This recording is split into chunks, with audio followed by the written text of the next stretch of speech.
Hello, नमस्ते प्यारे बच्चों और दोस्तों। मैं हूं जगदीश ओटवाल। बच्चों, जे न्यूज़ एंड म्यूज़िक चैनल में आपका स्वागत है।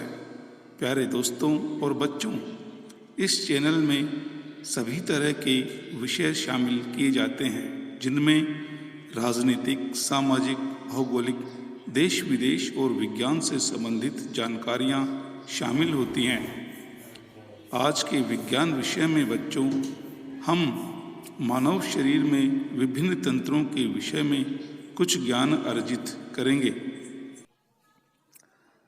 प्यारे बच्चों और दोस्तों, मानव एक सजीव प्राणी है, जिसे सजीव बनाए रखने के लिए मानव को ऊर्जा या शक्ति की आवश्यकता होती है। इसी शक्ति या ऊर्जा से मानव शरीर सजीवता लिए रहता है और वह लंबे समय तक जीवित बना रहता है। किंतु प्रश्न है, मानव शरीर को यह ऊर्जा कहाँ से और कैसे प्राप्त होती है? मानव शरीर को यह ऊर्जा, प्यारे दोस्तों, हमारे खाद्य पदार्थों से ही प्राप्त होती है।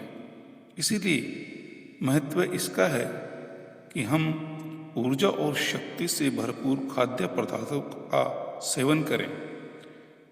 खाद्य पदार्थों या हमारे भोजन से ऊर्जा हमारे शरीर के किन अंगों द्वारा पहुंचती है, आइए इसकी संक्षेप में विवेचना करते हैं, कुछ जानकारियां हासिल करते हैं। प्यारे बच्चों और दोस्तों, मानव शरीर कई प्रकार के तंत्रों से निर्मित व नियंत्रित होता है।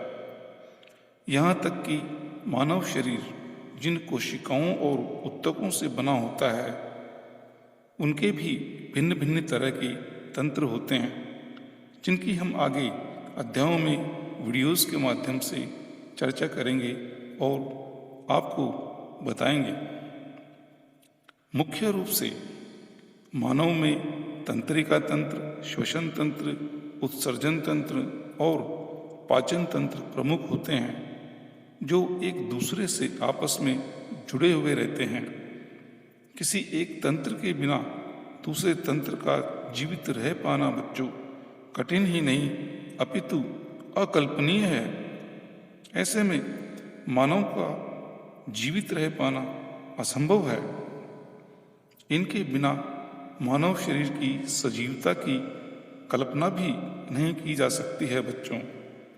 अगर इनमें से एक तंत्र भी कार्य करना बंद कर दे तो मानव शरीर जीवित नहीं बना रह सकता। आज के विषय में हम मानव के पाचन तंत्र के बारे में ही अध्ययन करने जा रहे हैं।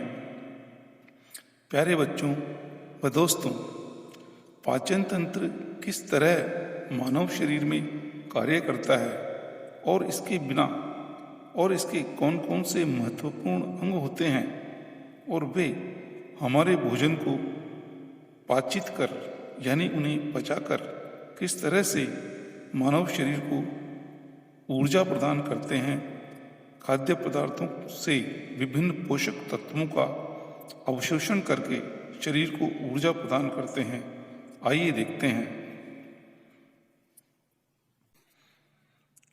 बच्चों और दोस्तों, देखिए इस चित्र में शरीर के विभिन्न पाचक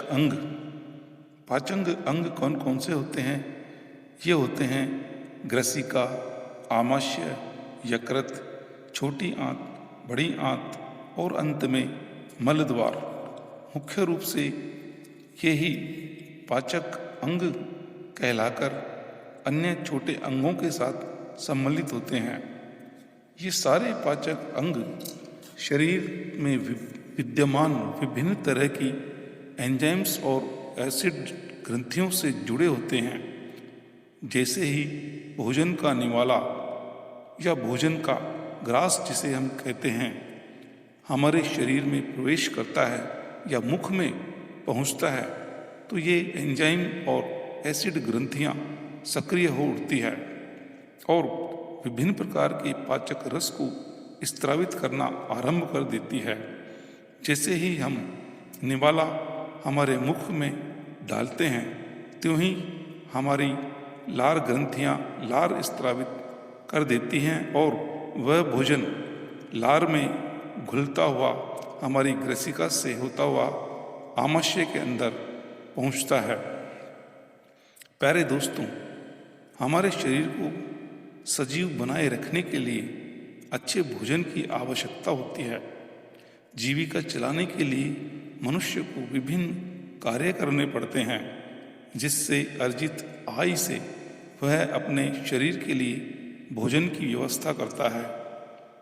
हमारे शरीर को कार्य के अनुरूप ही ऊर्जा और शक्ति से भरपूर भोजन मिले, उसके लिए उसे भरपूर विटामिन्स, मिनरल्स, प्रोटीन, वसा, कार्बोहाइड्रेट्स, खनिज व लवण अच्छे से मिले। इसीलिए उसे अच्छा भोजन प्राप्त करना होता है।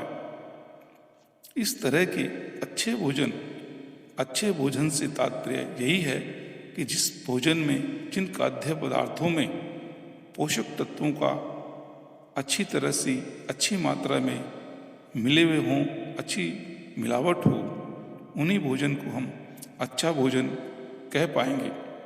इस तरह के अच्छे भोजन को प्राप्त करने के लिए उसे फल, हरी सब्जियों का सेवन करना होता है। इन्हीं फलों और सब्जियों में उसे विटामिन्स, मिनरल्स, खनिज लवण, वसा, कार्बोहाइड्रेट्स इत्यादि मिल पाते हैं।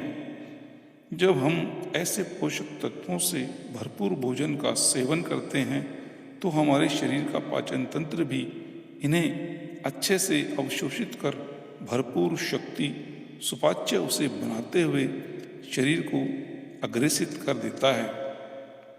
इस शक्ति को अच्छे से सुपाच्य बनाकर सभी पोषक तत्वों को एब्जॉर्ब करने का कार्य हमारा पाचन तंत्र ही करता है। अतः पाचन तंत्र को स्वस्थ रहना और मजबूत रहना भी आवश्यक है। प्यारे दोस्तों, वास्तव में पाचन क्रिया हमारे मुंह में भोजन खाने वाला पड़ते ही शुरू हो जाती है। जैसा कि हमने पहले बताया, जो ही भोजन ग्रसिका में पहुंचता है, हमारे गले में या ग्रसिका में उपस्थित लार ग्रंथियां सक्रिय हो उठती है और एंजाइम्स और एसिड युक्त जैसे ही यह निवाला हमारे ग्रसिका से होता हुआ आमाशय में पहुंच जाता है, तो लार युक्त यह भोजन निरंतर हमारे आमाशय में जैसे जैसे हम निवाला डालते हैं पहुंचता रहता है। आमाशय में यकृत व अन्य ग्रंथियों से स्त्रावित अन्य एंजाइम्स व एसिड भोजन में घुल मिल जाते हैं। यहीं पर उनका अधिकतर पाचन हो पाता है, या यूं कहें कि इसी स्थान पर पाचन की अधिक क्रिया संपन्न हो पाती है। आमाशय से भोजन सीधा छोटी आंत में प्रवेश करता है। छोटी आंत में सुपाच्य भोजन में मिश्रित विटामिन्स, मिनरल्स व अन्य शक्तिवर्धक तत्वों का अवशोषण होता है। छोटी आंत फिर शरीर के लिए आवश्यक सभी शक्तिवर्धक तत्वों का अवशोषण बचा हुआ वेस्ट बड़ी आंत में धकेल देती है। खाद्य पदार्थों से छोटी आंत का मुख्य कार्य यही होता है कि वह सभी पोषक तत्वों का अवशोषण करके जो वेस्ट बचता है वह बड़ी आंत में धकेल देती है, जिसे हम मल कहते हैं।